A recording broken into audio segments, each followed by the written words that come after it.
Hello everyone. Happy Thursday. I'm 3 minutes late. Bad girls. It's 6:03. We're supposed to start at 6. Herman obviously is not here with me. He is teaching a clinic this weekend in Idaho, and I am leaving tomorrow to go to Texas. So it's busy weekend here in our household. Hi, Isabella. Hi, Kina.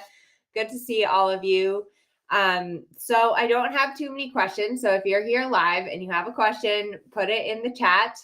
A couple of important announcements. Mark your calendars. June 19th to 23rd. I'm going to be doing a free 5-day riding boot camp. So enrollment is not open yet. If you're on my email list, you'll definitely get an email letting you know when the 5-day riding boot camp is going to be open. It's going to be totally free. And I'm going to be doing a free live training every morning for 5 days. So I'm really excited about the boot camp. I think that it's summer here or spring, and it's such a great time to really prioritize your riding and your time in the saddle. And it's going to be a little bit of a reset because at the beginning of the year, we did our goal setting webinar. Hopefully you set and wrote down some goals. Now we're halfway through the year, but it's always good to reassess your goals, look back at them, and just the point of the boot camp is to give yourself a little kick in the booty to prioritize your riding and really take it to the next level. So that's going to be June 19th to 23rd. You'll want to plan to have a little extra time for learning and riding during those 5 days.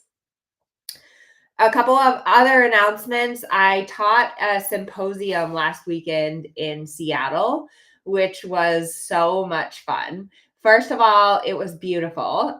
We got to stay at this house that was literally like beachfront property. So it looked right out onto the ocean. The weather was gorgeous. It was like 80 degrees, warm, sunny. So we went out in the kayaks and the paddleboard in the ocean one evening, which was really fun.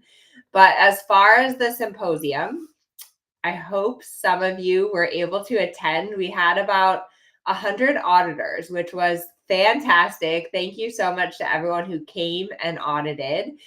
And it was a really cool format. So the way that the organizers did it, which thank you, Beth and Christine, you are amazing, is that on the first day, the whole symposium was set up with different topics for each lesson.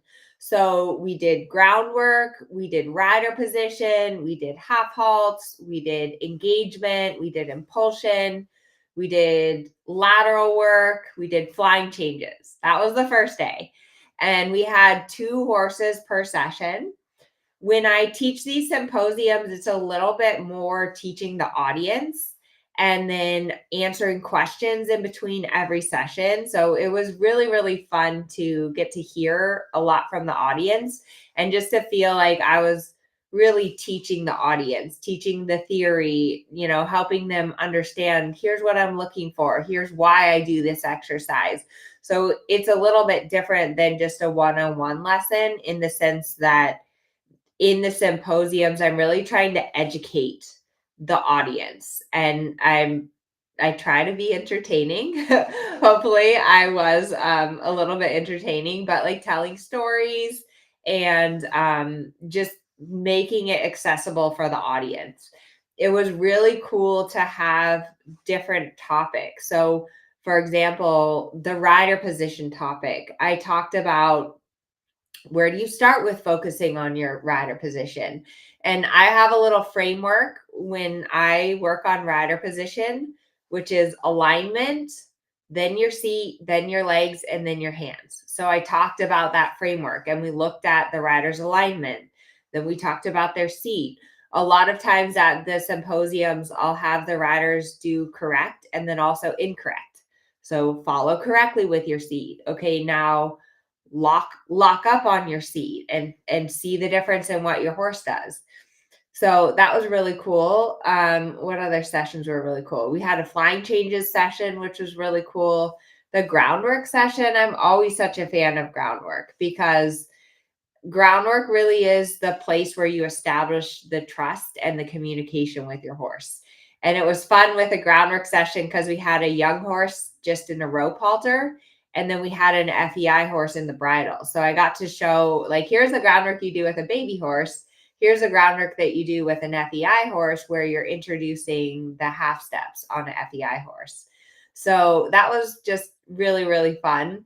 And then on Sunday at the symposium, we did more traditional through the levels.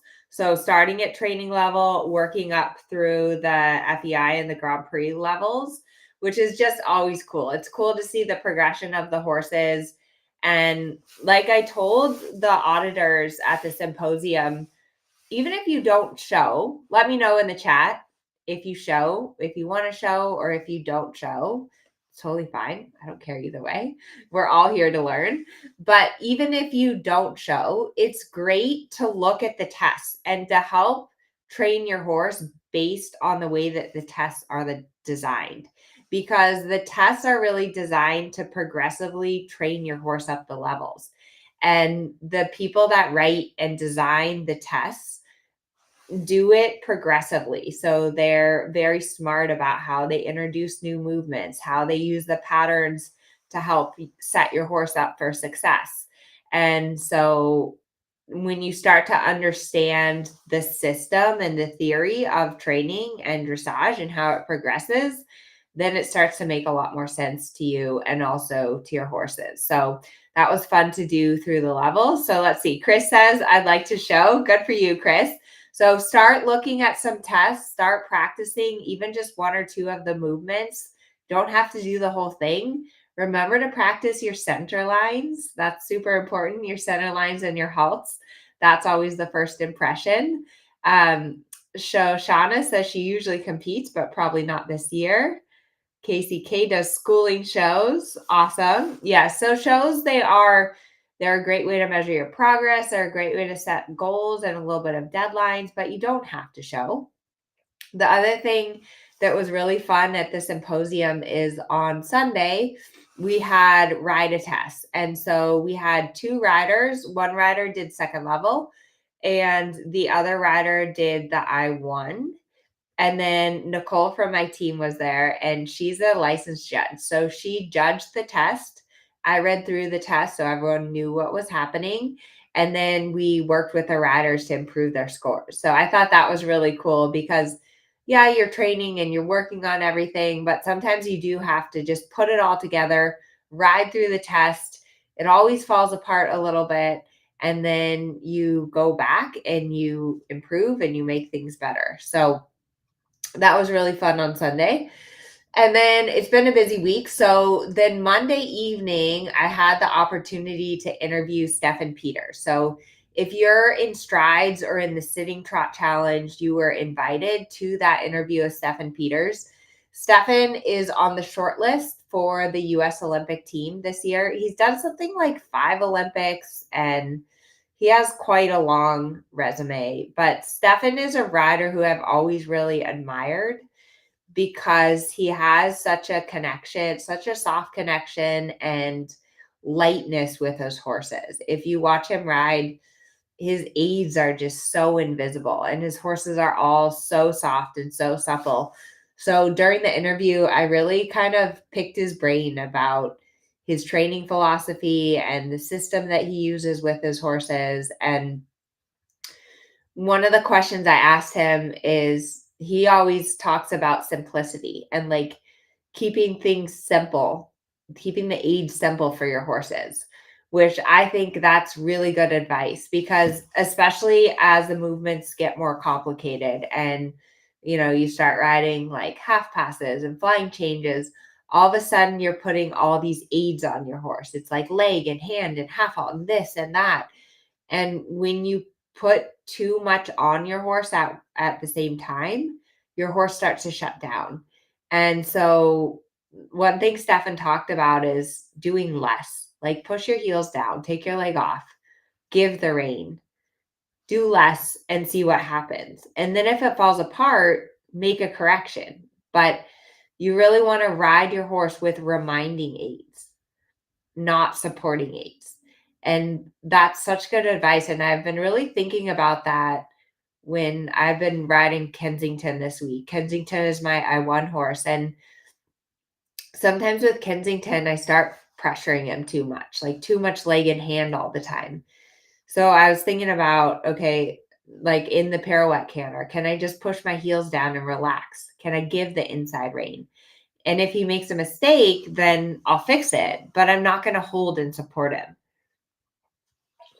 So I thought that was really good advice from Stefan. The other thing, which I just love to hear from Stefan. So Stefan is in his late 50s. He's been riding and competing for a long, long time. And if you've seen him, he looks incredible. Like he looks so fit and so supple the way he still moves with his horses, and he works out a lot. So he said in the morning he goes to the gym and he swims, and then in the afternoon he does weights. And I think that that's really important to remember for all of us. We're athletes and we need to take care of our body, and we need to go to the gym and we need to work out. I've been working out with a trainer once a week. I worked out with her yesterday. And it's so important. It's so good. Like, I feel like my abs are a little sore today. My glutes are a little sore today.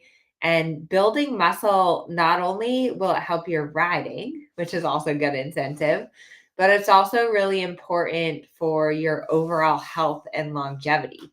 There's so many studies out recently about how important muscle mass is, how it helps your immune system, it helps your brain, it helps your energy levels, it helps everything. Plus, it keeps you from getting hurt. You know, if you have more muscle and you fall off or you fall down or something happens, you're way less likely to break a bone.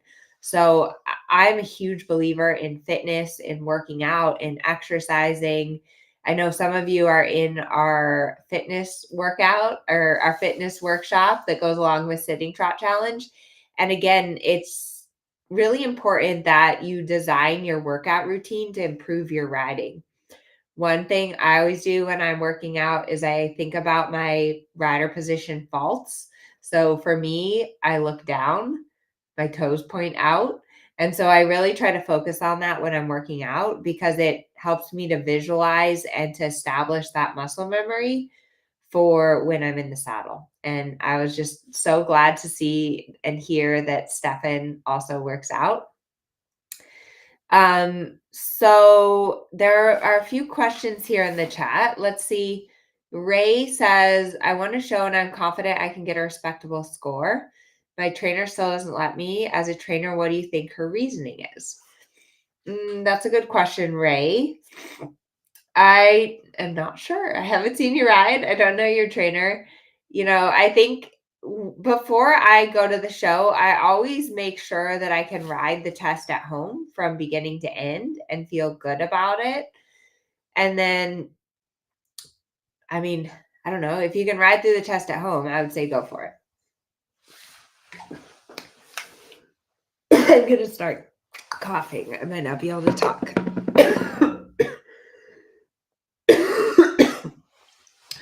So, I think that's everything. I don't think I can talk anymore.